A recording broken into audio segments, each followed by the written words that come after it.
hadduu qofku zinaysto adduunkiisa ilaahay wuu baabi'iyaa aakhiradiisana ilaahay wuu baabi'iyaa way ku dhamaatay maalintaas zinaysata way ku dhamaatay markaasuu nabigu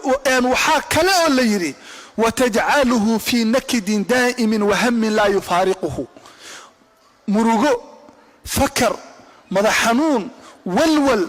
ilaahay aan weligii ka baxaynin baa ilaahay ku ridaa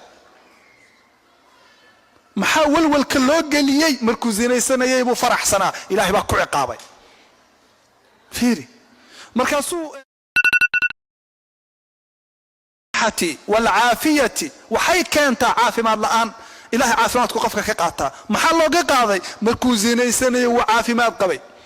قف سكراته الزينيسانية مجرو وكعر يا زند ما دام عافمات وقبي عافماتك إلهي كقاضع وحالي ددك وقود دق بدن حق عمري وددك زينيست